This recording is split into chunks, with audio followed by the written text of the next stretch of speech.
நாகையில் கடல் சீற்றம் ஏற்பட்டுள்ள நிலையில் நம்பியார் நகர் பகுதியில் படகுகளை மீனவர்கள் பாதுகாப்பாக நிறுத்தியுள்ளனர். இதுகுறித்து நமது செய்தியாளர் விஷ்ணு அளித்த தகவல்களை பார்க்கலாம். புயல் சின்னம் காரணமாக நாகை மாவட்டம் முழுவதும் கடல் கடும் சீற்றமாக காணப்படுகிறது. நாம் தற்போது இருக்கும் இடம் நாகை நம்பியார் நகர் மீனவ கிராமம். மாவட்டம் முழுவதும் பார்த்தீங்கன்னா மீனவர்கள் கடந்த 12 நாட்களாக கடலுக்கு போவதால படகுகள் எல்லாம் கரையில் நிறுத்தி வைக்கப்பட்டிருக்கு. இங்கு உள்ள நிலவரம் குறித்து மீனவர்களுக்கு கேட்போம். இப்போ நாகை மாவட்டத்தில் இப்போ கடலோட நிலைமை எப்படி இருக்கு, நம்ம ஊர்ல இப்போ எப்படி இருக்கு? கடல் சீற்றம் ரொம்ப அதிகமாகவே இருக்கு. இதால நம்ம கரையேற படகெல்லாம் டிராக்டர் மூலம் இழுத்து கருவி வச்சிருக்கோம், மேட்டை வச்சிருக்கோம். அதுக்கப்புறம் பாலம் அந்த சைடு நமக்கு நம்பியானர்னு போனால் 2 வழி, ஏலப்பிள்ளையர் கோயில் ஒன்று, குடோன் ரோடு ஒன்று.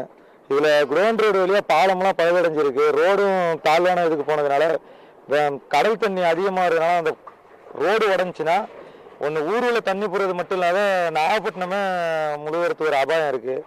அதனால் அரசு தரப்பில் நாங்கள் என்ன வேண்டி கேட்டுக்கிறோன்னா, இந்த ரோடை கொஞ்சம் சரி பண்ணி கொஞ்சம் உயரப்படுத்தி வசதி தருமாறி கேட்டுக்கொள்கிறோம். கடல் கடும் சீற்றமாக காணப்படுவதால் நம்பியார் நகர் மீனவ கிராமத்திலும் இந்த கடல் சீற்றம் நம்ம நல்லா பார்க்க முடியுது.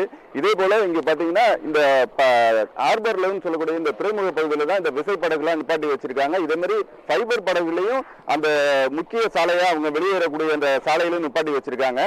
இந்த நேரத்துல தான் இந்த கடல் சீற்றம் காரணமா இந்த ஹார்பர் வழியா கடலூர் உட்புகுந்து இங்கு அவங்க அந்த நாகப்பட்டினம் இந்த மீனவ கிராமத்திலிருந்து நாகப்பட்டினம் செல்லக்கூடிய இந்த பிரதான சாலைக்கு போகக்கூடிய இடங்கள்ல தான் இந்த கடல் தண்ணி அடிச்சு அரிப்பு ஏற்பட்டிருக்குன்னு சொல்றாங்க.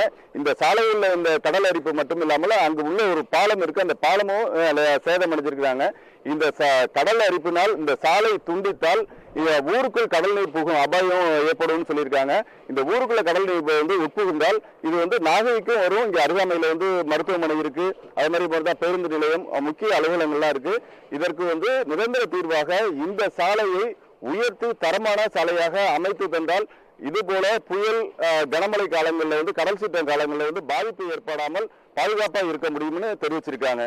நாகையிலிருந்து செய்தியாளர் விஷ்ணு.